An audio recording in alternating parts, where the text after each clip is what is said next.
Hello, Garland Nixon here, and we're going to talk. I'm trying to do too many things at the same time, and we're going to talk about the U.S. being isolated in the world after their attempt to isolate Russia. Let's talk.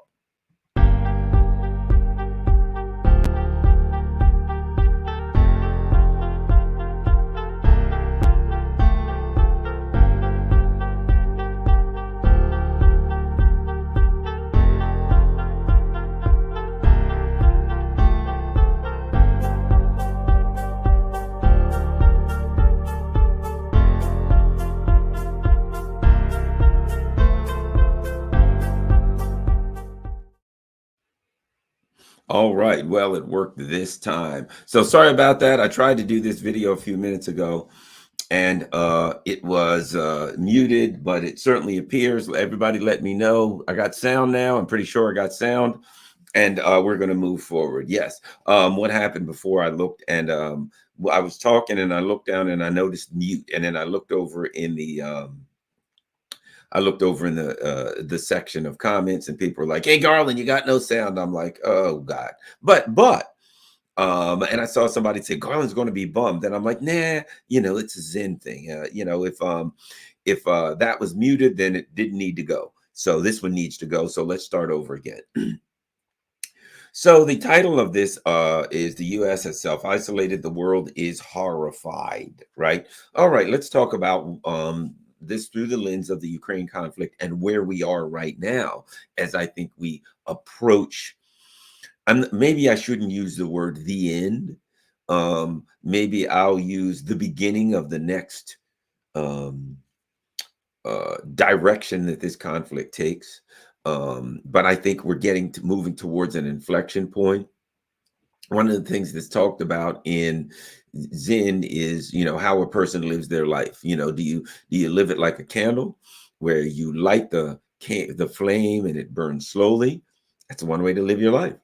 Another is, a stick of dynamite, boom, all at once. The person who um, parties all the time, drinks, cavorts, does whatever, and maybe they don't live as long, but they, had all this fun. Which direction do you choose to go? Well, I think the US's plan was for this war was to take out Russia.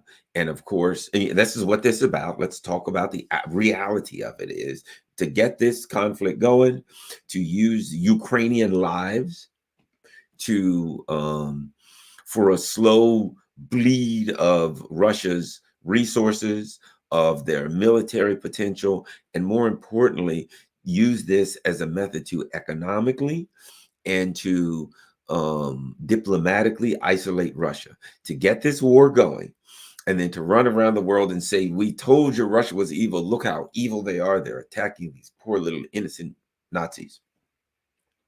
That was a hard case to make from the very beginning. And to impoverish Russia. So they got this plan, and it was all part of a larger plan. You cannot have a discussion, a really honest discussion about the Ukraine conflict without viewing it through the context of the grand chessboard plan, which is the U.S. to maintain world domination, the U.S. to a country such as Russia that is becoming a world power has to be smacked back down so it cannot be allowed to be a world power. So the U.S. is going to accomplish a number of things here, but it had to take Russia apart and then, of course, steal all of Russia's natural resources, which is a big part of this discussion. Why? The U.S. is itself isolated and the world is horrified. One of the first things that I noticed that implied that the U.S. wasn't going to get the outcome it wanted was the reality that the um, the Arab countries, OPEC plus one, the oil producing countries around the world were not on board with the U.S. very, very quickly. We saw that they were like, no, we're dealing with the Russians. And the Saudis made it clear, all of the Arab countries really made it clear from the very beginning that they were going with Russia. Let's talk about why. The U.S. said the neocons, which just I'm not even going to say the U.S. Let's just keep saying the neocons said to the Europeans, look, You can't get cheap energy from Russia because Russia will use energy as a weapon. Well, everybody could see history. I mean, the Europeans had been buying energy from Russia since when Russia was the Soviet Union, and when they had thousands of nukes pointed at each other, and the Soviet Union did not use energy as a weapon. Even when they had troops pointing at each other on either side of the border, they had nukes, thousands of nukes pointed at each other, a point when you would have thought that Russia may have considered using energy as some kind of a negotiating point. They didn't do it. So history told us that the Russians would never use um, energy as a weapon, but history also told us that the neocons would use anything and everything as a weapon, that they were like a Jackie Chan movie. You ever watch Jackie Chan? He runs in a room and the bad guy chases him. There's a pool table. He throws the pool balls at him. He takes the pool cues and he hits them, throws them at that. He runs into the next room. There's pictures on the wall. He throws at anything that he can get his hand on. He's going to throw it at you, hit it with you, hit you with it, use it as a weapon. Everybody knows worldwide that any coercive leverage that the neocons have, they're going to use that as a method to try to destroy you, not just to hit you over the head, to try to wipe you out. That being said, everybody who was sensible and reasonable, not certainly the Europeans, because they were, one of two things. The European people were lulled into a state of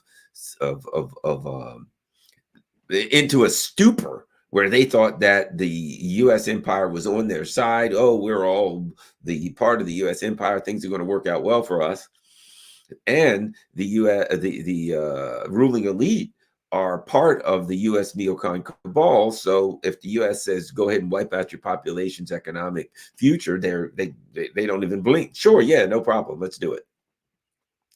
So it was clear if it wasn't clear that the U.S. would use energy and anything that they could as a coercive means to destroy Europe, to subjugate Europe, then if it wasn't clear before then, it was clear once they blew up the damn Nord Stream pipeline. The world looked like, holy crap, they really are going to wipe out Europe. And holy mother of God, those damn Europeans are just going to sit there and allow their leaders to do it. I mean, the European people, the European leaders have been exposed as traitors. The European people have been exposed as a little too gullible. They're as gullible as the damn American people, wherein their government can wipe out their economy and tell them, here's a blue and yellow flag, you friggin' idiot, wave the flag. And the European people will be like, yay, here's a blue and yellow flag, I've been given this. I have no job, my pubs are closed, my economy's going to hell, but I'm waving this blue and yellow flag to stick it to Putin, right? So, unfortunately, the European people, not all of them, but as a whole, in the aggregate, has been revealed as very, very gullible. In the same way that U.S. citizens are gullible, that their leaders can point to a friggin' balloon. Hey, there's a Mylar balloon. The Chinese are out to get us. And the American people will be like, oh my God, not a Mylar balloon. Of all things, I knew those bastards would come after us. But I never thought they'd be so treacherous as to use a common Mylar balloon that you can buy in a friggin' child's hobby store and use for a science project. So, I mean, after that, the world looked at Americans are like, really, you believe that balloon story? They lost respect for us. The same respect that they lost for the Europeans when they got their damn, when they got wiped out, their economy wiped out, deindustrialized, and their pipelines blown to hell, and they're still walking around with buttons on that say, I support Ukraine, okay? Is what it is, nothing personal. I'm an American, as it were. So I guess I fall into the category of schleps who've been, completely de-economized and revealed as a flock of morons. I guess I'm part of that flock. Okay, so let's move on. So what happened? Because the energy thing is important, is part of the discussion of this isolation thing. It was one of the things that I saw early, and a lot of people saw early, to see that the United States was isolating itself. The OPEC countries quickly realized that the U.S. would use coercive means against them, that they were getting threatened. A big wake-up call for them was the price cap. In understanding the dynamics here, they know good and damn well that the U.S. plan is to use Ukraine to bludgeon, as a blunt object, to bludgeon Russia. So then, ideally, the Russian people rise up, overthrow the government. The U.S. puts in a puppet government, and voila, they got all of Russia's resources. Everybody knows that's the plan, right? And the OPEC countries knew this. Holy crap. If they will manipulate the oil price like this to our detriment, and they don't even have control of Russia, we can't let them bastards get control of Russia. Because if they do, it's over. If the U.S. has, as the U.S. as one of the top energy producing entities in the world, now gets a hold of Russia, one of the top energy producing entities in the world, but there's a difference. The difference is the U.S. uses a lot of its energy. It doesn't export as the high percentage like Russia, which means they don't have the power on the international world market because they don't export as much. Russia exports so much that they're part of they can significantly control the world, affect the world market much more so than the U.S. because the U.S. isn't putting as much on the export market. Well, the Saudi Arabias and the Omans and the UAEs of the world knew, holy crap, they're trying to manipulate the price now. If they get Russia, they can put so much pressure on the export market. They can now say to the UAE and Saudi Arabia at a time when the Muslim world is infuriated. A lot of the world is infuriated at Israel when these countries' populations are saying, hey, man, what Israel's doing to the Palestinians, that ain't right. You're our leaders. We don't want you to go along with that. The U.S. can then go to all of these Muslim countries, and they damn sure would, and say, you better you better do what Israel says. And you better support Israel in everything that they're doing and backstab the Palestinians. Otherwise, what do you think is going to happen to the oil prices?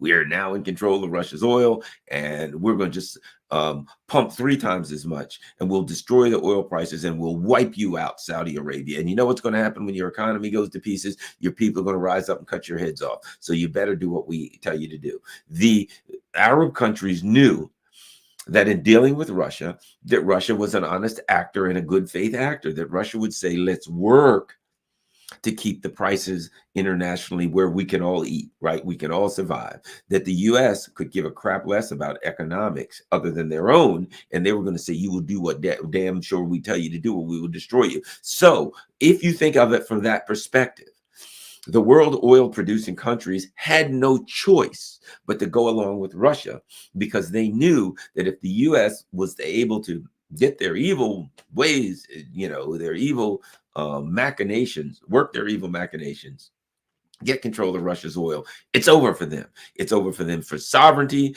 independence, anything. It's all over. They are now going to be at the mercy of the coercive neocons. So if you think about it, they had no choice. It was either join with Russia, side with Russia, keep the U.S. from getting it. Basically, in a nutshell, sum it up. The oil producing countries knew they can't allow the U.S. to gain control of Russia's energy industry, or it's curtains for all of them economically. It's curtain for all of them as far as independence and sovereignty. So the oil producing countries had to join in because they know the big picture. They know that bull crap that the U.S. is feeding the people, the propaganda that the U.S. is feeding the people of Europe, the people of the U.S. empire, that, oh, we're there for independence and sovereignty, is all lies. They knew that this was about gaining control of the world's natural resources as a choke point in Russia, and then controlling the prices, and then coercively using that to force the Arab countries, the Muslim countries, to do whatever the hell they wanted, which would, of course, include signing on to those Solomon Accords or whatever they are, and now being best of friends with Israel. And then, of course, that's going to get their damn heads cut off because the people in the street are going to rise up and not allow it. And, of course, the U.S. is going to tell them, you better be friends with Israel or we'll destroy the prices of oil and your country will fall. And they even knew that when they said, okay, we'll become friends with oil or with Israel, that the Russia would say, okay, now you better stop selling oil to China or we'll do the same thing. And now their number one business partner would go down. The Arab countries knew that the model for Europe is the fate that awaits anyone who challenges the US empire. They could see and say, what you guys are doing to Europe, Europe is supposed to be your cultural allies, that your culture is supposed to be similar to theirs. They're your allies economically, they're allies in every way. These are the closest people to you. And you cut their damn economic heads off without a thought. So what will you do to us? We cannot allow you to get in charge of Russia's natural resources, or it's curtains for us. You'll treat us worse than you treat Europe, because they're at least your cultural allies. They're at least your religious allies. When it comes to us in the Middle East, we ain't none of that. We're done. So there was no option from the very beginning for the Arab countries and the oil producing countries other than to side with Russia and try to stop the US from getting access and control of Russia's natural resources, particularly their energy resources. Again, what happens with titanium? Russia produces a lot of titanium, aluminum. What happens if Russia gets the titanium and aluminum market to Airbus? I'm sorry, Boeing's got to sell these planes. They got planes to sell. Airbus, you're a competitor to a U.S. company. You ain't getting no titanium. You ain't getting no aluminum. You're going the hell out of business. Anyone who is a competitor to the U.S., if the U.S. controls what happens now, I think it's xenon gas, the gas that is used for chips, and the Russian. Guess what? Bad news, China. You get none of it.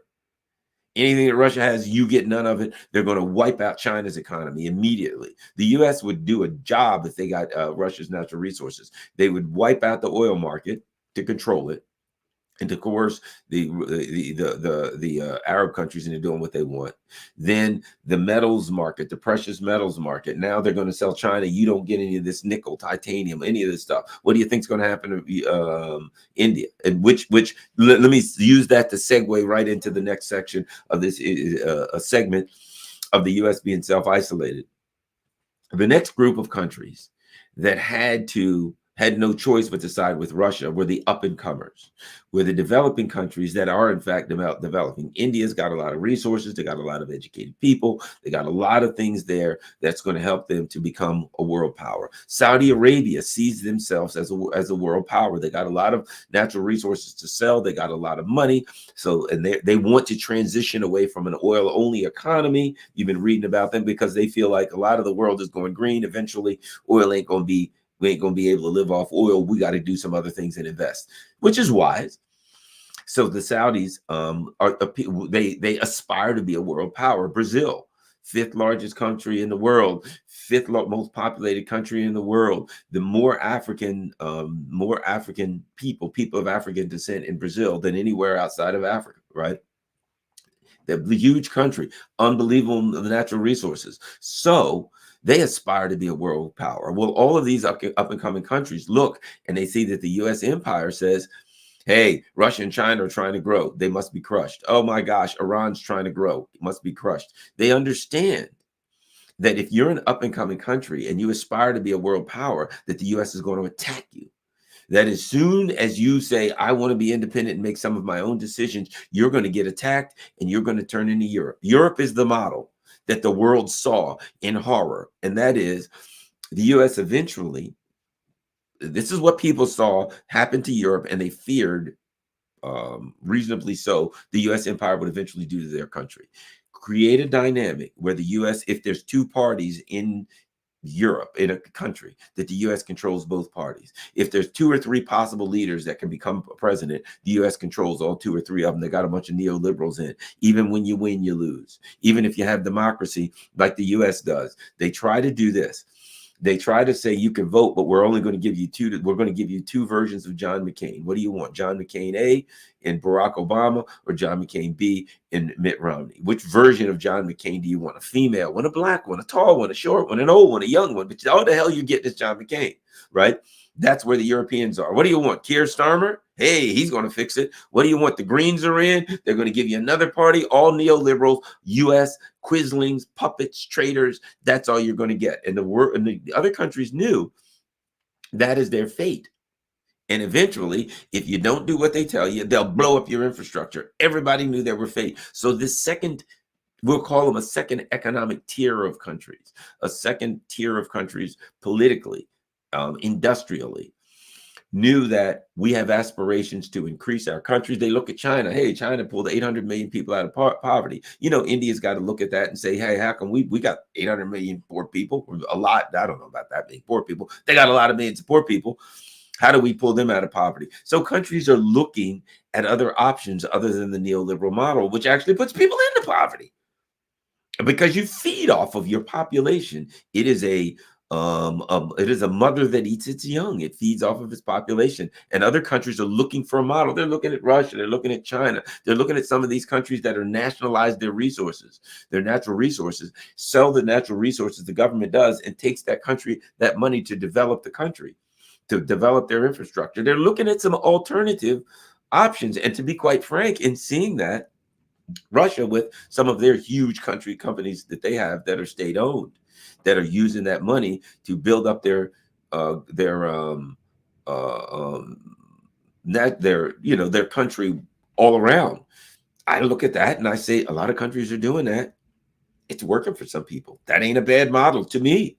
And so a lot of countries are looking at that model saying, how can we sell our oil, our gas, our lithium, use that money to maybe build our infrastructure out and maybe not tax the hell out of our people, and they won't get pissed because they're overtaxed. It's an option. Provide a social safety net. Maybe we can give them health care. Maybe we can build our roads out. Maybe we can build some new ports, things of that nature, right? The countries are looking at that model. Whether the U.S. likes it or not, that's a model that countries have an option to pursue. And they know good and damn well that if the U.S. gets access to Russia, if they're able to crush Russia, to tear Russia apart, to access and control their natural resources, that Brazil, that India, that these second-tier countries are going to lose all independence, and they're going to have Keir Starmer versus Boris Johnson. The U.S. is going to control their government.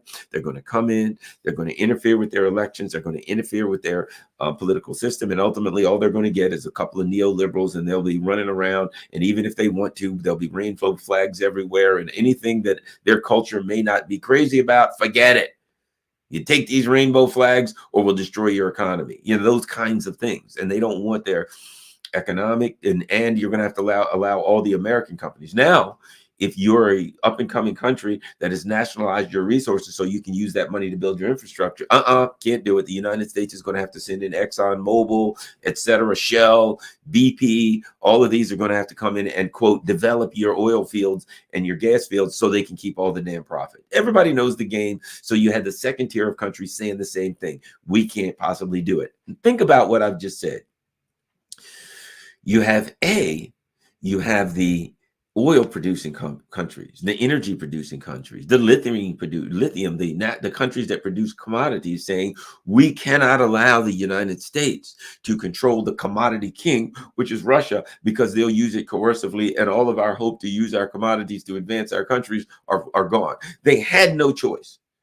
The U.S., because of their coerciveness, because everybody knows that they're cunning and coercive, everybody knows that they're treacherous, people would not allow them. Countries couldn't allow them, couldn't sit idly by and let these neocons access the natural resources, power of a Russian commodity grouping, right? No, can't do that. So the U.S.'s own history of coercion and violence said the number one, you got the Gulf states, the oil producing countries, a very powerful economic cabal, a very, very powerful economic group. Bottom line is they can say to the world, we'll yank your chain. This is a group of people, if you think about it, on any given day, they can say, we're going to stop pumping oil, and they can bring the world's economy to a halt. They can say, we're going to double the amount of oil that we're pumping. They can make everything cheaper. So they've got a tremendous amount of power worldwide.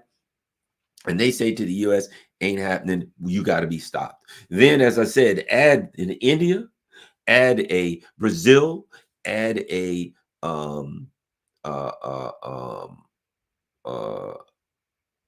Saudi Arabia has to go in this. These other second tier economic countries that aspire to be world powers, they can't possibly let the U.S.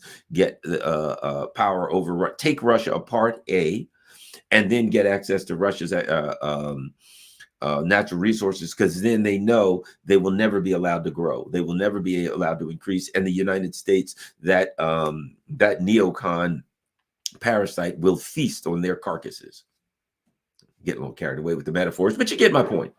So we now have the energy producing countries, the commodity producing countries, lithium, titanium, anything like that, any commodities. Sorry, US, you can't get control of Russia's commodities because you'll destroy our markets too. If we don't do what we want, we'll lose all independence and sovereignty. That's two gigantic groups. Now, let's go to the next group. See, here's the point I'm making before I go to the next group of countries that had to side with Russia, not the US, is that from the very beginning, the US misplayed its hand because it thought that it could, and how paradoxical is this? The US thought they could use coercion to force all of these other groups of countries to support them, not Russia.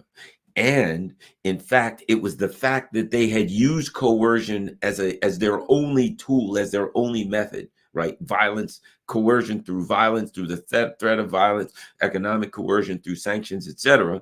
It was the fact that they had a history of using this kind of malevolent, malicious coercion that created a dynamic where from the very beginning, rather than them being able to use coercion to force countries to follow them and to align with them, the fact that they'd use coercion gave these other countries all the evidence that they needed to know they couldn't possibly go along with the US, and that the US had to be stopped, that the US couldn't be allowed to win this.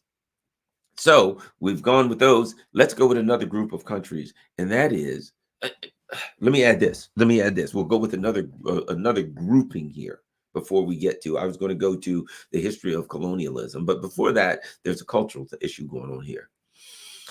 And that has to be addressed. It has to be discussed in the context of this particular conversation. Has to be talked about. And that is, and I'm going to state it like this, but this is not really it. But I'll use this term because there are people that here that'll understand it. There are people that'll be offended by it, but it's broad term, right? It's the cultural issue, and the most glaring example is the LGBTQ issue. That's the most glaring example of it. Let me explain what I mean. It's kind of complicated. So, one of the things that the US empire has done has championed the issue. It's a fraud, it's a fake, but has so-called championed the issue of as the worldwide supporter of the rights of gay rights and gay pride, right? It's a fraud, it's a fake, but the US has championed that issue on the surface. And so the US says, we're going to, one of the things Tony Blinken, he's now, the US is flying the rainbow flags at all of the embassies around the world and saying we have championed the issue of LGBTQ rights. It's a fraud. In the same way the US says we stand up for the minorities. And if you look at what the US does, the minorities here, minorities abroad, if you look at the neocons' concern for minorities, the neocons don't have concerns for majorities, much less minorities. So the idea that the neocons are standing up for Black people and indigenous people and gay people is preposterous. What they use minority groups, oppressed groups, whatever you want to call them for, is human shields. They use them. They say we're standing up for Black people or group, whatever group they're standing, say they're standing, or gay people, right? They use that as a shield so they can really do what they want. Hey, we're going to this country. We've got see a country, for instance, they see a country. This country's got lithium and plenty of it. And it's a more old school, traditionalist kind of country that is not where the US wants it to be. Oh, okay. Yeah, give me 1 second and I've gotta send a text. And so please forgive me because this is a text that I must send. Sorry about that. Had to send that.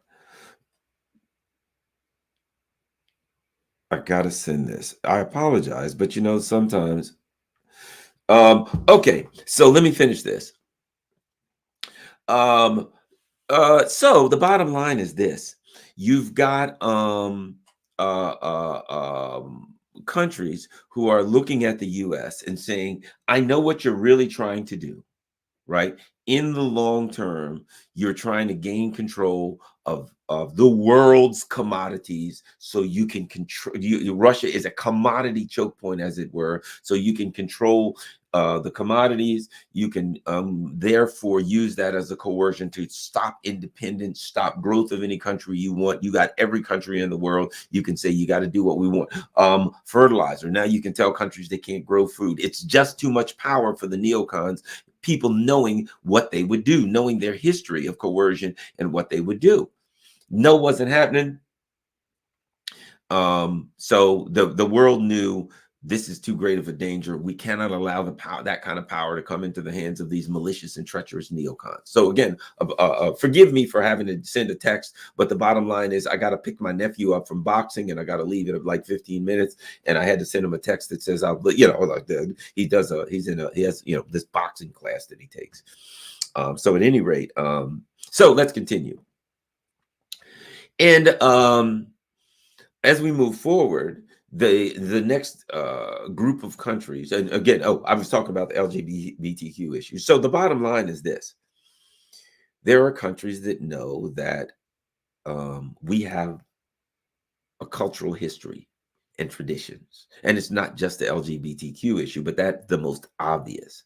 That while some countries may, in some areas, may approve of our traditions, and where we are in that, from that perspective, others may not. Other countries are in different places. They're developing at their own pace, and they want to do things the way they want to do them. Some countries are far more conservative, and there are countries that have rules and laws that, when it comes to free speech or LGBTQ or whatever group, that I may not be happy with at all, but that those countries have to be respected as having independence and sovereignty. And if you think a country is not doing something that's fair to treat their own people right, what you have to do, number one, is lead by example. Make sure the hell you're treating all your people right, for starters, before you start talking about others. Number one. Number two, there are world bodies. If you want to go to the UN and say, oh, they're mistreating their people, go to the UN and allow countries to vote. But don't unilaterally say, well, this country isn't treating minorities or LGBTQ or whatever right, so therefore, as an individual powerful country, I'm going to unilaterally sanction them. Because everybody knows that ain't what it is. It's that you want their oil, you want their gas, you want them to align with Israel when they won't. It's something else. So don't fraudulently go to the world and tell them you're standing up for minority rights or LGBTQ rights, when really that is just a piece of leverage. That's just a fraud, a cover story, so you can go in and steal their stuff.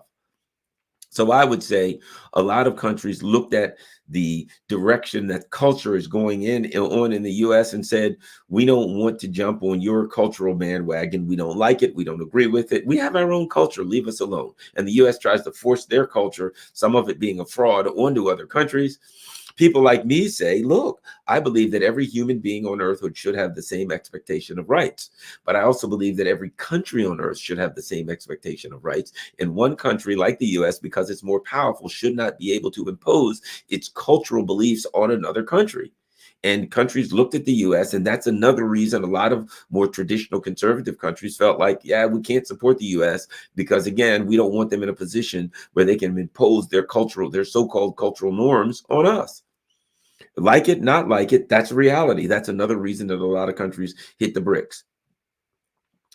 Additionally, and when I say hit the bricks, I mean ran away from the US and decided we're going to side with Russia. Now, the last thing I'll hit, and I think that this is important: historical context. The US, let's face it, let's talk about Africa real quick. I read something that I knew, and and let's be straightforward about this. There was a South African, I don't know remember who he was, one of the government leaders, and he was asked about Russia and blah, blah, blah. And what he said was, the Russians treat us like equals. The Russians treat us like we're just another country and we're equals, and the United States doesn't treat us that way. And let's be blunt. The African countries feel as though they're treated by Russia as independent countries who have a right to chart their own course, and people whose traditions it can be respected. Okay, whereas the U.S. empire and the Europeans, in the same way that they try to push their cultural norms and push their culture, and Coca-Cola and McDonald's all around the world, and say you're inferior to us if you don't want Coca-Cola and McDonald's and rainbow flags all over the place. Which, as I said, the rainbow flags are a fraud. They don't care about. A perfect example of this. One of the things that and this is important, so I'll make this part of this conversation, because I'm not an anti-LGBTQ person at all. Every person should have the same expectations of rights. One of the things that the U.S. has made noise about is Uganda. Hey, Uganda has these anti-LGBTQ laws, and I agree with them. Terrible, disagree with them. You should not jail or take actions against gay people because they're gay. That's a terrible thing. I totally disagree with it. Everybody should have the same expectation of rights. That's where I go, right? So the U.S. goes after Uganda for these draconian, really terrible laws against gay people. Now, when you do history, you know what you find out? How did Uganda get that? Because a bunch of U.S. Christian preachers went to Uganda and drove that message home and pushed those laws through. The reason that Uganda has those draconian anti-gay rights is because some of the U.S. Preachers from the South went to Uganda and pushed that cultural norm of anti-gay people onto Uganda. So even basically the U.S., it's like a cop pulling somebody over saying, here, take these drugs. And the person says, what's this? Hey, you got drugs. I got you now. I'm arresting you. The U.S. pushed an anti-gay agenda onto Uganda, and now they use that to go after Uganda and say, how terrible is this? They're anti-gay. Oh, but they happen to side with Russia too. We don't like that. So that's something you need to know about that. That's a perfect example of the U.S. If they don't like you, they'll push an anti-gay agenda on you and say, look at that, we got to go after you because you're anti-gay. Well, that doesn't sound like a pro-gay agenda or agenda that would look out in the best interest of any group. It's gay people, like everybody else, like anything else that the neocons have, are just another piece of leverage that they can use to go after people. Okay. Lastly, but not least, that takes me to Africa and South America and a lot of parts, and add Vietnam, add some parts of Asia as they go after, as the neocons go after China. That's historical context. And Africa looks and they say, come on, dude. Look at South Africa. Who are the last two countries supporting apartheid South Africa? The U.S. and Israel. Right? They look at when countries in Africa were fighting to get their freedom from France or Belgium or the UK or whoever, right? The U.S. empire extended, or the British Empire extended. The Russians were there on their side, and the U.S. was there to overthrow their governments, kill their leaders, and fight them. So from a historical context, these countries are looking, saying, history tells us that the Russians were our friends and helped move us towards independence and freedom. And you were our enemies, fighting and killing us and overthrowing our governments to push us against our independence and freedom so that you could access our resources, and you're still damn doing it today. And so therefore, that historical context is the reason that African, South America, what they call the Latino world, Latin America, and almost all of Asia. The historical context is why these countries look at it and say, we don't have to guess what you'll do if you get control. We already knew because you had control and you did it to us. So what I did was I kind of went block by block by block and said, from the very beginning, the U.S. plan to isolate Russia was exceptionally flawed. And it was flawed because the U.S. didn't take into account that their coercive and malicious and malevolent actions around the world would come back to haunt them. That countries would look at them and they would say, hey, man, we see that you use coercion. We can't let you get Russia's access and control Russia's natural resources because you'll use them coercively. We can't let you get that much power by controlling Russia, because then you'll start more wars and attack China, because then you'll use that power to manipulate the price of natural resources. And even the countries that have natural resources won't be able to make money off of them because you'll manipulate the price. Then you'll usurp our independence, and we'll face neoliberalism, and we'll turn into America. And you know what? They're looking around in America and they're saying, why do I see all these nasty homeless camps all over the place? Now, the Americans have been so brainwashed with neoliberalism that Americans see neoliberalism, that Americans see that it's a dreadfully flawed. Well, that's not the right word, but I'll say this: it is, if you want prosperity for everybody, neoliberalism ain't the ideology for you, because it funnels money to the rich. But part of the foundational belief of it's a fraudulent meritocracy that is the foundational belief of neoliberalism. And that's one of the problems I have with the libertarian ideology, economic ideology, with a lot of conservative, the American conservative economic ideology, right? Is it aligns too closely with exactly with neoliberalism.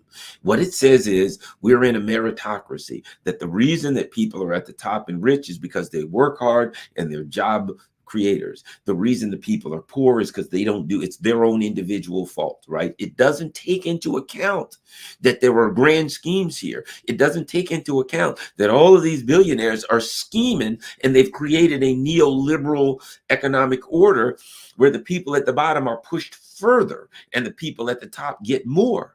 And so what happens, you have neoliberalism that aligns with the US version of conservatism and aligns with the US version of libertarianism that says there's a bunch of poor people in a homeless camp, right? Why are they poor in a homeless camp? Because of them. They don't want to be in the homeless camp. They're not working hard enough. They're not doing the things that they need to do, which implies, if you think about it, that also implies that when I see Bill Gates, when I see a bunch of billionaires, when I see Warren Buffett, when I see George Soros, if I believe that the poor person in a homeless camp is there because of it has nothing to do with a neoliberal system that's destroyed the economy and there's no jobs for them anymore. No, it's because of the decisions that they're making. That also implies that George Soros, that all these billionaires, Bill Gates, you name it, right? The Koch brothers, that all of those are rich because of their actions. Maybe they were born with money, but that's not important. It implies the person at the bottom is at the bottom because of meritocracy, because they're poor and they didn't do it, and they want to be there. And if they would only work harder, they could get themselves out of it. And the people at the rich are at the top who are billionaires, they're only billionaires because they worked harder than everybody. It is this flawed and false concept of a meritocracy, when in reality, it's neoliberalism. This is what it creates. It takes money from the bottom and it funnels it to the top. And now there's homeless camps all over the place, not because there's suddenly, what happened? Well, over the last 10 years, all of these Americans that used to work at the steel mill, that used to have jobs in industry, we sent all the industry overseas. No, that didn't get rid of their jobs, right? We passed all of these laws to do away with unions. That had nothing to do with it. Who needs unions? We want the people who own the corporations to have all of these laws to protect them. But the workers who want to get together in aggregate and defend their interests can't have that. Only the people at the top. All this is neoliberalism. Neoliberalism creates a dynamic where it's nice and cushy for the people at the top. And if by some reason, which happens, a corporation or a bank acts in a manner that wipes itself out, the government comes in, because we know we hate socialism. The government shouldn't do anything to help people out. The government comes in and bails out SFB Bank, bails out Wall Street, bails out Boeing, bails out every corporation. Socialism for all. And as the people on Wall Street get bailed out by trillions of our government tax dollars, they've destroyed it. They should be homeless because they wiped out their own economy. As that happens, we parrot the people in the homeless camps are only there because they're lazy, and the people on Wall Street are rich are only there because they're hardworking. People around the world understand that. Americans are caught in that false meritocracy. And conservatives, libertarians, it's all the same thing. Why? If we only get rid of all the regulations and allow the corporate oligarchs to do anything they want, magically, somehow, the economy will be perfect. We don't need any rules or regulations. Actually, the only regulations we need are the rules and regulations that create corporations and that limit the liability of the people that own corporations, so that everything they do when they own the corporation, they can just dissolve the corporation if they get sued and go start a new one. We need those laws to protect them. We need the laws to create corporations. We need the laws so that if a corporation creates something, there's a patent so that nobody else can make that. That's a government patent to correct the protect corporations. We need all of those laws to protect corporations, limited liability for the owners of corporations. We need all of that. What we don't need is any laws to restrict what corporations can do. That's government interference, and that's overregulation. If we want a law that says the government, that this country, the company can't pour methyl ethyl horrible into the bay, we don't need that. That would stop the corporations from being able to do what they want. But we do need rules and regulations that says if the corporation invents a new shoe, you can't make a similar shoe because the government protects them with patents. That's the neoliberalism. Companies around the countries, other countries around the world understand that you may believe that, but I can see the results. I can look at the United States and I can see and say, this is a country that all the money goes to the corporations. There's a handful of billionaires, and everybody else is being driven straight to hell to poverty. So the Americans can believe this meritocracy crap all that they want to, deregulate all the corporations, let the oligarchs do anything they want to. And every poor person that I see is only poor because they're not doing what they ought to do. And the rich people are rich because they're doing what they ought to do. You can believe that crap if all you want to. The world knows it's a fraud. And we are isolated because the world knows that our economic model is falling apart right now. The banks are going to hell. And all this neoliberal, yes, we've got to have derivatives and asset-backed securities. The world is looking at it and sees where it is going. And they say, you can say all you want to the United States about how great your economy is. We don't like the direction. We don't like the fact that you're trying to force your economic and cultural beliefs and norms on us because none of it works for us. And it's not working for you. We ain't having it. And so my point being, when it comes down to all of that, the U.S. was isolated before this started. The only thing the Ukraine conflict did was it exposed the isolation. I'll put it to you like this. If you understand how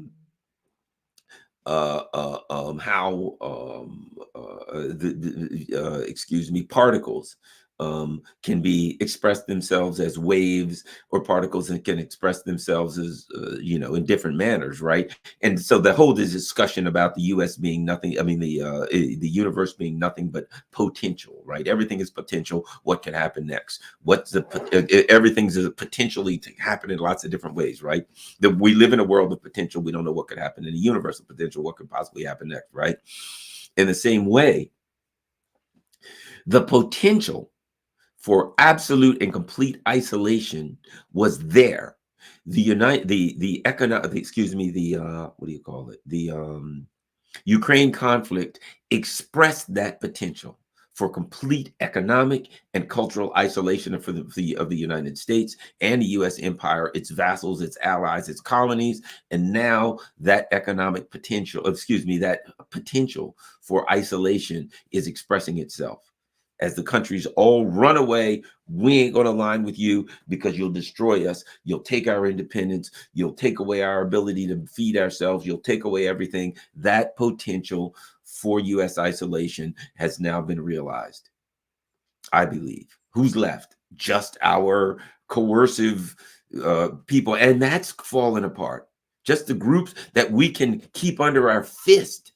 France is like, not France. The European leadership is starting to say we want European sovereignty. When Macron says that, he means we want the European Union, not the individual countries to have any particular sovereignty, but the EU as a whole to peel away as an entity from the U.S. empire and make our own decisions. That's what Macron is implying with his comments of European sovereignty, not French sovereignty, not German sovereignty. The U.S. as an entity, the EU as an entity peels away and has independence as an entity. It ain't going to be any different from the U.S. So that's the reality. That's what the world knows. It'll be like the U.S.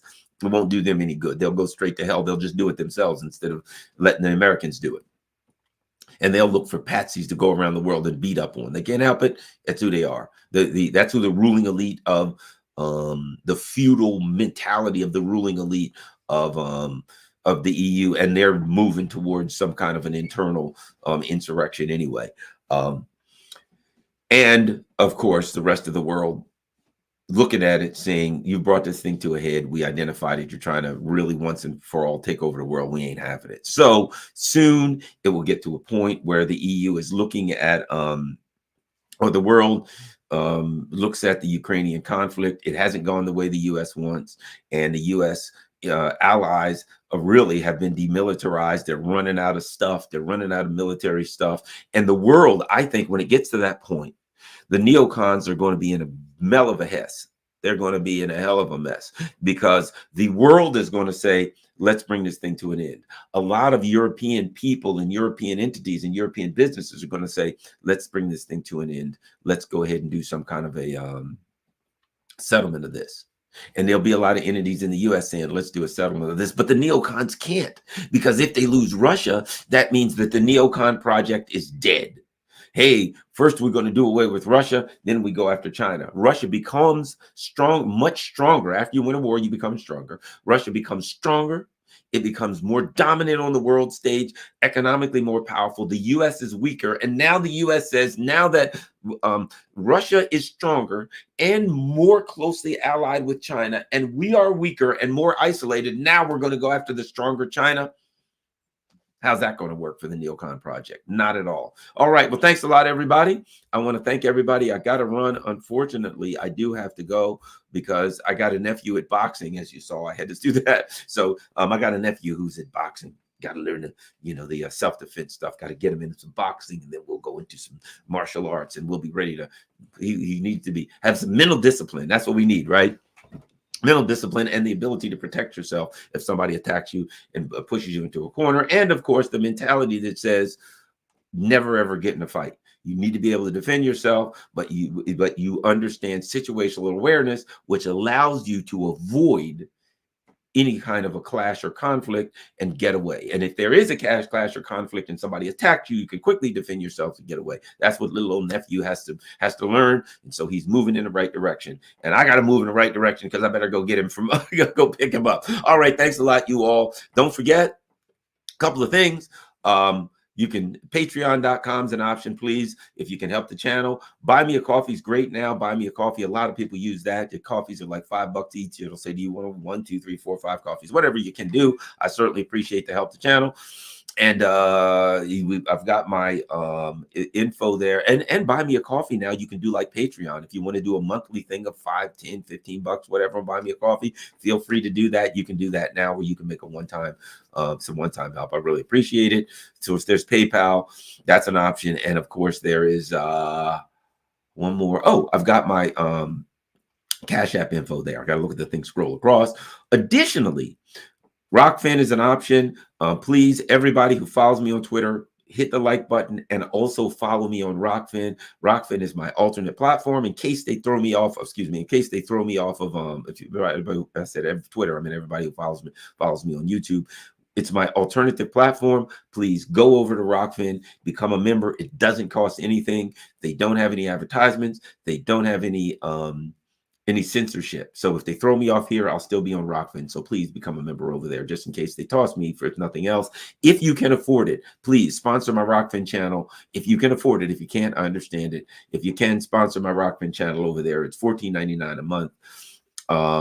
Become a subscriber. You don't have to. Free, everything's there, but you can become a subscriber if you can sponsor my Rockfin channel, and that's $14.99 a month. Or if you join for a year, become a subscriber for a year, it becomes like $12.40 something. So thanks a lot, everybody. I certainly appreciate it. Gotta run. I'm out.